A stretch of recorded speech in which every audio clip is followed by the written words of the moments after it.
So recently there was an amazing event in the desert, and the amazing event, which has happened now for 20 years, is Burning Man, which is the largest countercultural arts festival in the world.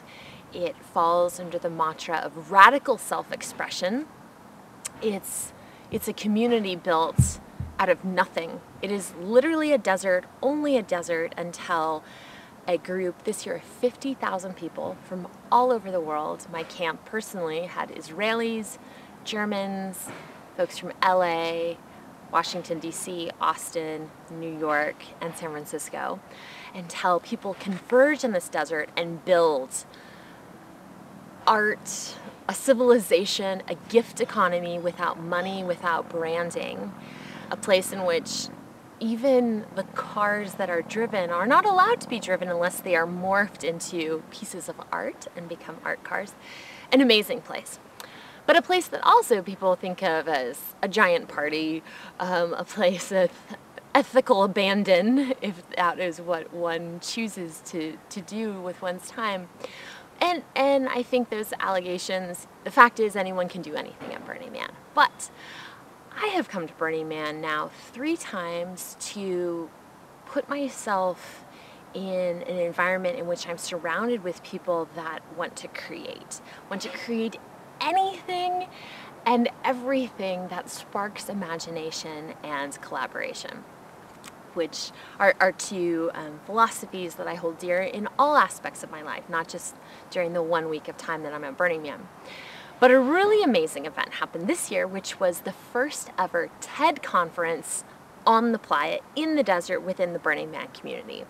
This was an idea that had been floated around between TED and Burning Man for a few years, but it took some deliberation to finally get the pieces in motion. And some of the mechanics to be worked out. One, having a no brand policy meant even calling something TED at Burning Man was itself problematic. So we were only allowed to use word of mouth. And then subsequently, beyond the event, it is now revealed that it was a TED event and the TED Talks will be available online.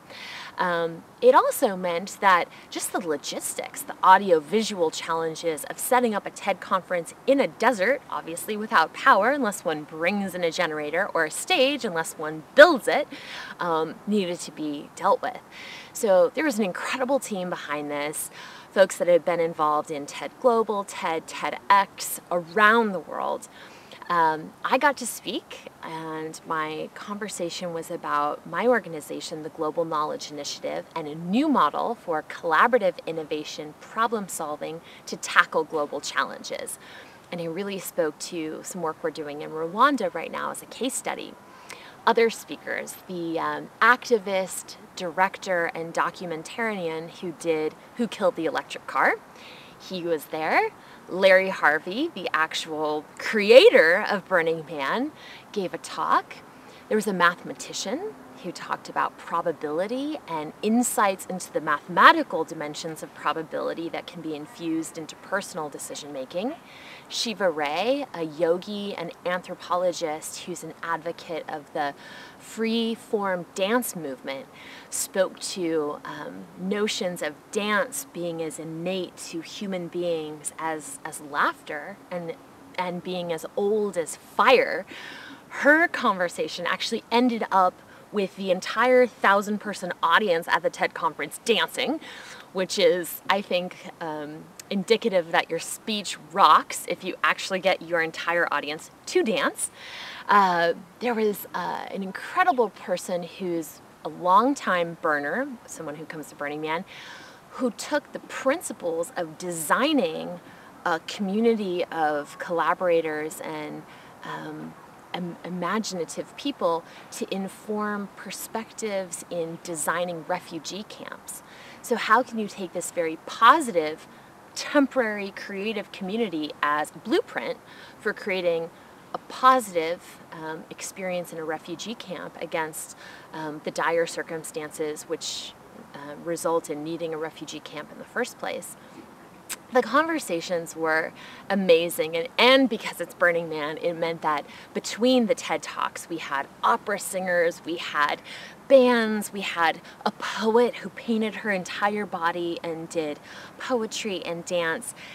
And what was really interesting against it all, there was this common thread from the speakers that were chosen, all of whom had previously had a Burning Man encounter, that the exposure to this radical community of self-expression wasn't a secret kind of in the closet thing that they disappeared off into the desert for that quiet week, not quiet, loud week a year to then return to their very stoic professional lives, but rather that experience of being in the playa, in the desert, provided a fuel, and it really built a fire, and the embers of that fire live inside all of us. You know, there's a reason that I work with scientists and engineers and innovators trying to do some really creative problem-solving approaches. You know, what it means to live in the community of Burning Man, it means that your next door neighbor is a tightrope walker or a fire dancer